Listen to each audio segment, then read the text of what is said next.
if I may ask you a simple question, a 10-second yes or no, whatever. Do you genuinely believe that a person can change sexual orientation or not?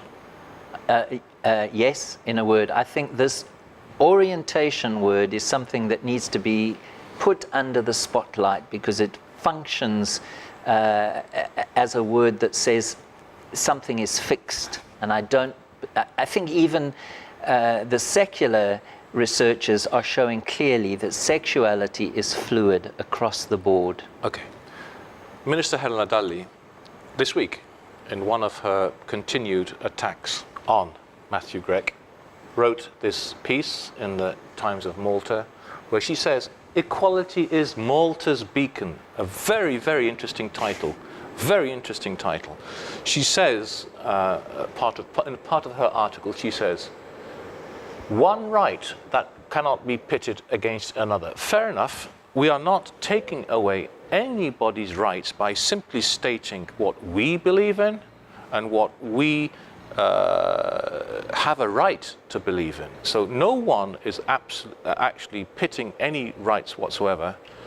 But she says about Matthew, the male interview was saying that he was gay, and through divine intervention, he is no longer so, and is looking for a woman so that he may get married.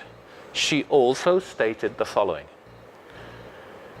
the airing of this comment was irresponsible and harmful since, and here we go, science shows us that sexual orientation is unchangeable. Now, this is her words outside of Parliament saying that sexual orientation is unchangeable. Science showed that homosexuals were sick persons, no, in the 19th century. That's what science stated in the 19th century. Well, anybody can go to the APA Handbook on Sexuality and Psychology. I did. 2014. I did. Go ahead. It's clear that there are reasons why some people progress in a homosexual lifestyle. And if we close the door, what we are doing is, for those people who have suffered abuse, and I'm not saying that everybody has, we are saying that we need to lock them in and keep them in that position. We are not allowing change to take place, even though they have been violated and traumatized through abuse. That's what we're saying if we deny people therapeutic interventions around this issue.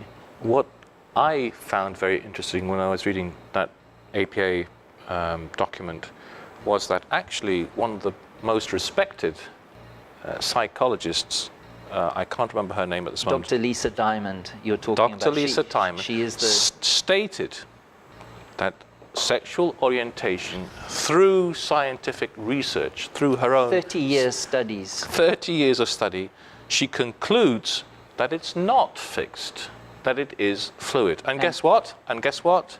She states she's openly known as a lesbian. She leads a lesbian lifestyle. So surely nobody can accuse her of being anti-LGBT because she forms part of LGBT, and she is totally and utterly contradicting what our minister is saying as scientific fact. And it's not only her opinion. This is a handbook that is put out by the largest psychological association in the world. So she is a chairperson, a noted authority in the area. She is speaking on behalf of the APA. So I'm afraid our government ministers, certainly in the UK, are well behind the APA on this issue. Even the Royal College of Psychiatrists, in its 2014 statement, says that sexuality is not fixed, that it may change. So these are serious bodies of it's not just, somebody who has been fed, a minister who has been fed something by one of her juniors who has a clear agenda to push. This is serious academic research to show that sexual orientation is not fixed. But because there's no level playing field and some people are not allowed to the table, We cannot get the soundbite into the media, and the media simply continues, in the UK anyway, to regurgitate what we've been saying like a broken decade, broken record over the last 2 decades around this issue. Because there's no ideological diversity in research, there's no challenge, there's no debate. Now, what concerns me is why I'm happy that you're talking about UK is that it's a known fact in Malta that we are 5 years behind the rest of Europe. So what's happening over there is going to happen here. And when you say that there is no voice and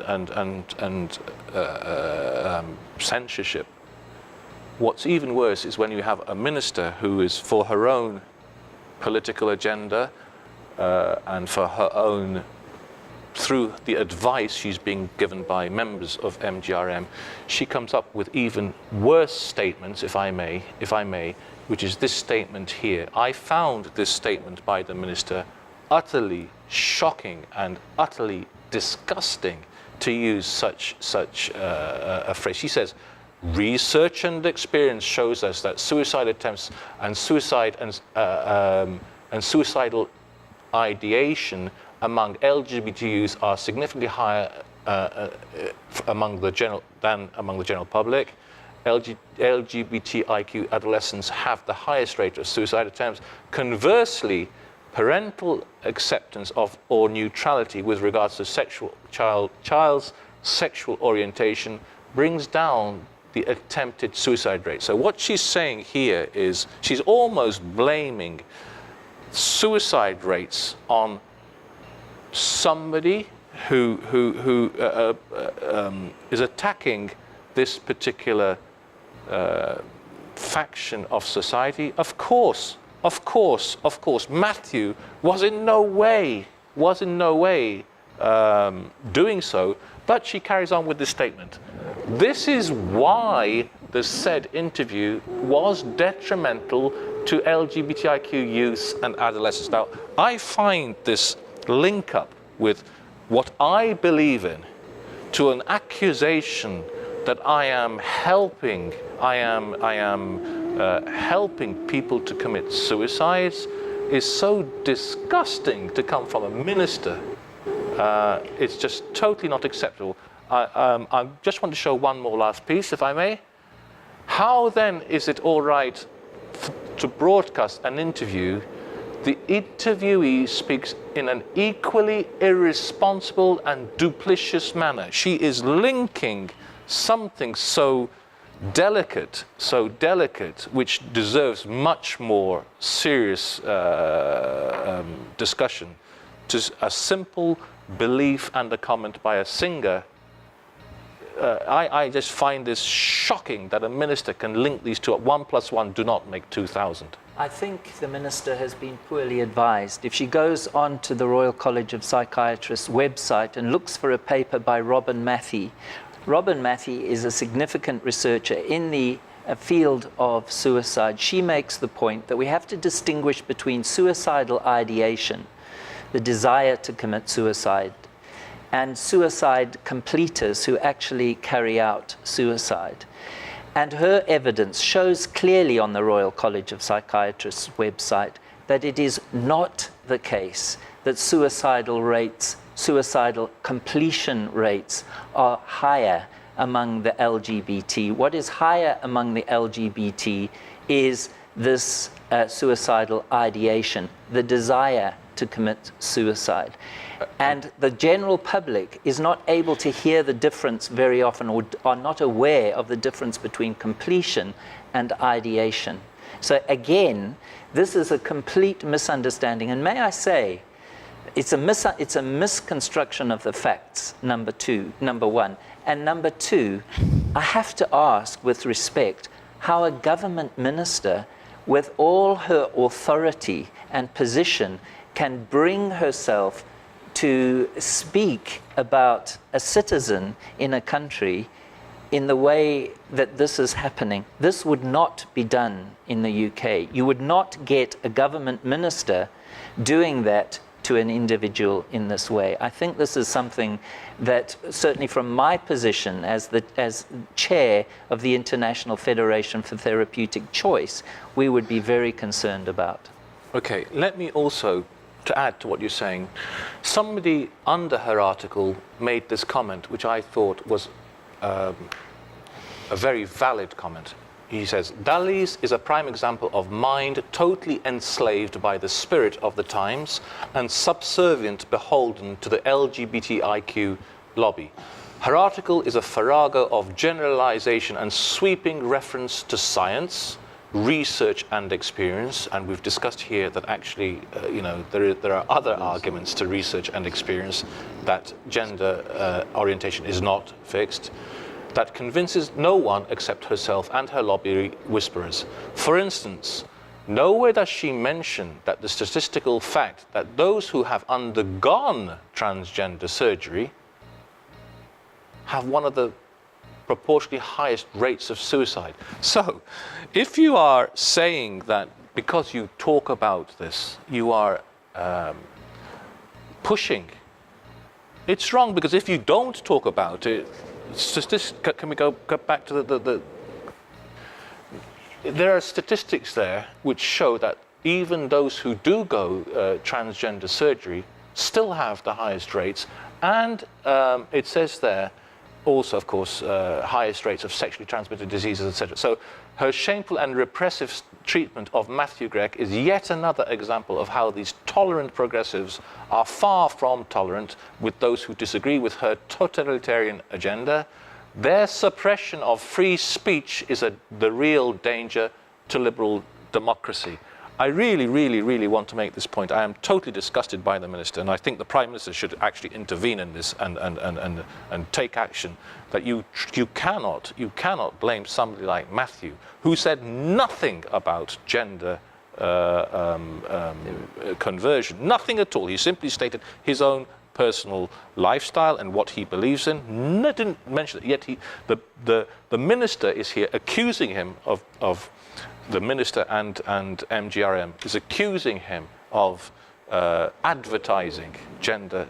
So therefore, the comment is almost advocating or helping more people to commit suicide. I think this is a very, very wrong way for a minister to behave and state publicly, and the Prime Minister should certainly intervene in such rubbish that is being said in a public domain by a minister. This is true to silence somebody who she disagrees with. I don't know if you wish to add to that, because I'm just very thankful that there clearly are people in Malta who are supporting Matthew Gregg. I think he is this is not admirable. A matter. No. If I may, this is not a matter of supporting Matthew Gregg alone. This is a matter of supporting freedom of expression, freedom of religion, which is clearly being attacked by the Minister, by MGRM, by her ministry, using laws to threaten people that they will go to jail or will get fined €5,000 every time they open their mouth to express an opinion. I think that the Minister and MGRM should be ashamed of themselves to lie about what people are saying in order to stop anybody else talking as is in their right. So this is not just about Matthew Gregg. This is about all religions, but especially Christianity, because Christianity seems to be the one that I really would not see the Minister even opening her mouth if it was a Muslim person talking this way, and to lie about scientific facts to say that sexual orientation doesn't change. I really feel at this stage, if I may, that LGBTIQ are themselves now discriminating. We've heard today that in England, ex-gay has the same rights as all the other sexual orientations. So therefore, if LGBTIQ, I think a person all individuals should have the same if rights. LGBTIQ is still discriminating against these people, I think from now on, unless unless LGBTIQ doesn't add an X for ex-gay behind their name, then they are themselves using the same article that they threw at Matthew Gregg at the very beginning of the program, article whatever it was, saying that you cannot discriminate against your sexual orientation. Unless every time LGBTIQ does not mention the X, in Maltese, Very good point. X is a cross in Maltese, Yes. by the way. So unless MJRM start using the cross behind their name, they themselves are discriminating against a sexual orientation, and therefore they themselves are breaking the law. I'd like to have your final comments before we come to the end of this program. I hope that this was Very helpful. a discussion. I'm sure that nobody can accuse us, but they will accuse us of advertising gender therapy. I want to state again that all I have done in this program is discuss gender therapy and other issues, of course, as is our right. Well, Ivan, I think you're onto something here. LGBTQIX. X is I important. think we need to take that forward. I think The law says so. The law says, their own law says they cannot discriminate against sexual orientation. I like that. I'm going to borrow that if you don't mind. Please do. And remember, the X in Maltese is the cross. X salib. In Maltese, salib Yes. is a cross. Amel salib, do a The cross. equilateral So I cross, think, yes. just like Minister Helena Dalli said that we are a beacon to the rest of the world, yes, I believe Malta is a beacon for human rights, for real human rights now. Would you like to? No. Okay. I have nothing to add. I would just like to add the following. The minister must now start understanding that there is something called Christian morality. I'm not ashamed of Christian morality. You don't have to agree with Christian morality, but you certainly can't ignore Christian morality, and we're not going to go away because you say, I don't care about human rights, I don't care about human rights. You have to care about human rights. You have to care about all gender orientations. Otherwise, the word equality behind your name, you should no longer be called a minister of equality, but a minister of censorship if you don't include and protect ex-gays who want to change their orientation. If we are truly a democratic society, we must protect all minorities, and these ex-gays are suffering tremendously because of your laws and your attempts to bully people into silence. I have never and never will advocate any forced gender therapy, but I certainly believe, or conversion in any way whatsoever, I believe that is the individual right of the person to convert if they feel like they want to go for any type of help, whatever the present issue that they feel that could even lead to suicidal thoughts. I believe it's a democratic right, and I believe it's totally undemocratic for the state to stop a person seeking any help that he requires.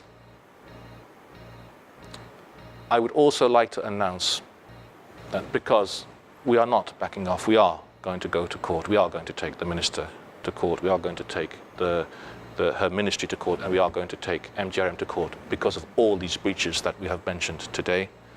But even more importantly as well, in 3 weeks' time, on the 24th of this month, we are going to hold a conference where we are going to invite MEPs and MPs and other societies to come and discuss what is presently happening in Malta.